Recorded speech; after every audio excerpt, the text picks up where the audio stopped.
Chères Alténoises, chers Alténois, cette année encore, nous avons été dans l'obligation d'annuler nos vœux sous leur forme traditionnelle pour les raisons que vous connaissez bien évidemment. Alors, une cérémonie des vœux débute traditionnellement par les remerciements aux divers services municipaux et je ne faillirai donc pas à cette tradition.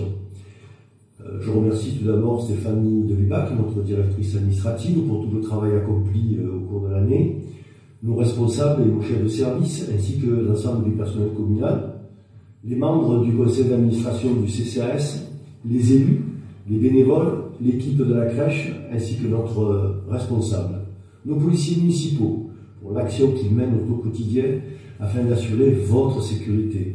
La gendarmerie, avec laquelle nous entretenons des relations empreintes de cordialité et de confiance. Les pompiers, qui se dévouent quotidiennement pour nous porter secours et assistance. Les présidentes et les présidents d'associations, qui contribuent à faire de notre commune une cité si vivante.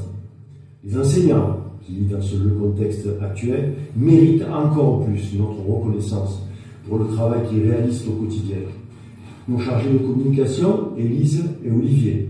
Les élus, qui m'accompagnent et me soutiennent dans l'accomplissement de notre si belle, de cette si belle, mais si exigeante et noble fonction de maire à laquelle je me dévoue sans compter depuis un certain temps. Les chefs de services communautaires, leurs adjoints et l'ensemble de nos agents sans lesquels un certain nombre de projets ne seraient pas réalisables. Et puis vous, chers concitoyennes et chers concitoyens, pour la confiance que vous me témoignez dans la conduite des affaires communales. Alors, que s'est-il passé en 2021?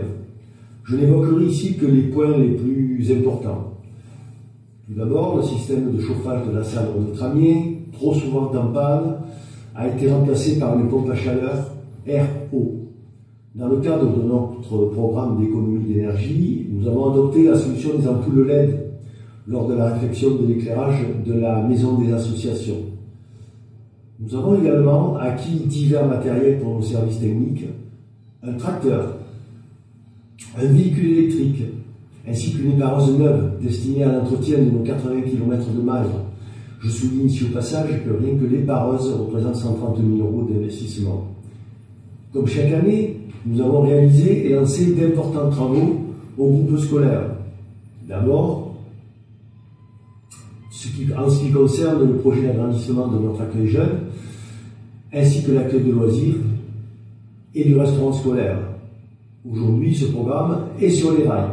Nous avons refait les piliers des portails d'entrée de l'école élémentaire, car ils présentaient des défauts majeurs de sécurité, en clair, ils risquaient de tomber. Nous avons doté également l'école élémentaire d'un écran interactif et de matériel informatique neuf grâce aux subventions que nous avons pu obtenir du ministère. Le toit de l'école Simon Leveil, subventionné dans le cadre du plan France Relance, a été entièrement refait. Nous avons mené à terme également le programme d'installateurs des défibrillateurs dans l'ensemble des bâtiments communaux.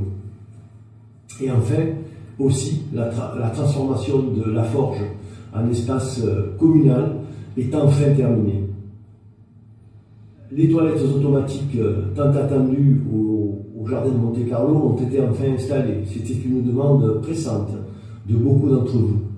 Tous ces travaux et bien d'autres représentent un investissement d'un total de 776 000 €, dont 350 000 € sur le budget communal et 326 000 € sur le budget communautaire. Je viens de commettre une erreur d'ailleurs, ce n'est pas 350 000 €, c'est 450 000 € sur le budget communal.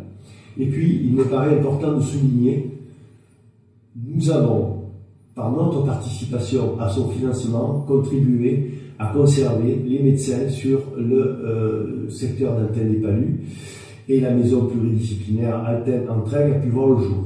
Il faut savoir tenir ses promesses. Cette année 2022 ne démarre pas sous les meilleurs auspices, car la pandémie est toujours très présente. Au moment où je vous parle, on enregistre plus de 2100 cas pour 100 000 habitants dans le Vaucluse et plus de 2300 cas sur notre territoire des Sordes du Comtat. Je voudrais quand même vous annoncer une bonne nouvelle. Grâce à une saine gestion des finances communales, et pour la 7e année consécutive, je proposerai lors du prochain conseil municipal consacré au budget de ne pas augmenter la part communale de la taxe foncière, seul impôt sur lequel la commune peut aujourd'hui encore agir, puisque la taxe d'habitation est en cours de suppression. Je proposerai aussi aux élus de maintenir le tarif des services publics à leur niveau actuel, notamment le coût des repas au restaurant scolaire, 2,50 €. C'est actuellement l'un des plus bas de Vaucluse. Cela est possible au prix d'un effort considérable pour nos finances communales, mais soyez bien conscients que nous ne pourrons pas continuer indéfiniment dans cette voie, car toutes nos charges augmentent plus vite que nos ressources, et le moment va venir où nous serons dans l'obligation de pratiquer la vérité des prix. La maîtrise de notre endettement, associée à sa très nette réduction depuis 5 ans, nous place parmi les communes ayant une dette à long terme par habitant parmi les moins élevées des communes dont la population est à peu près identique. Cela nous autorise à nous endetter pour conduire à leur terme nos projets actuels et à venir pour 2022 et 2023. Et j'en profite d'ailleurs pour remercier la Caisse d'épargne, notre partenaire habituel, qui nous a renouvelé sa confiance pour 2022. Alors, quels sont nos projets pour 2022? Il y a d'abord, je l'ai dit tout à l'heure, l'agrandissement de l'accueil de loisirs et du restaurant scolaire, qui vont occuper une grosse partie de l'année 2022 et une petite partie de l'année 2023. J'espère que tout cela sera terminé au premier trimestre 2023. L'investissement est très important en regard de la taille de notre commune, 2 200 000 € environ, mais il est indispensable pour accueillir à la fois vos enfants en toute sécurité, y compris alimentaire, mais aussi offrir de meilleures conditions de travail à nos salariés. Votre sécurité est également l'une de nos préoccupations quotidiennes. Elle passe par le programme de renforcement de nos alarmes et d'implantation de caméras de vidéoprotection.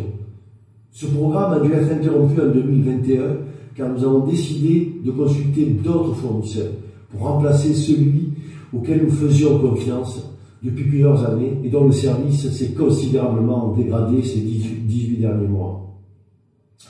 Nous poursuivrons avec le syndicat d'électrification l'enfouissement des réseaux EDF Télécom afin d'améliorer le cadre de vie. La route du Cabanon sera refaite comme promis à la suite des travaux de changement de la conduite 450, d'amener d'eau potable. Le trottoir devant le tennis va également être fait dans le courant de l'année. Voilà quelques-uns des projets que nous souhaitons mettre en œuvre en 2022. Cela et bien d'autres, à ce jour, représente un budget prévisionnel de l'ordre de 1 900 000 €, dont 1 540 000 € sur le budget commune et 350 000 € sur le budget communautaire. Ces budgets seront naturellement retravaillés et affinés avant de les présenter au conseil municipal. En cette nouvelle année, mes chers concitoyens, mes chères concitoyennes, je vous offre cette carte de vœux dont la couleur n'a pas été choisie par hasard. C'est la couleur de l'espérance. Ce vert, effectivement, symbolise l'espérance que cette nouvelle année soit sereine et que tous les événements qui nous ont affectés depuis bientôt 2 ans se transforment le plus vite possible en souvenirs. Buon anno, ben granado et ben accompagnado, et se siamo pas mai che siguen pas mes. Bonne année, fructueuse, bien accompagnée, et si nous ne sommes pas plus, que nous ne sommes pas moins.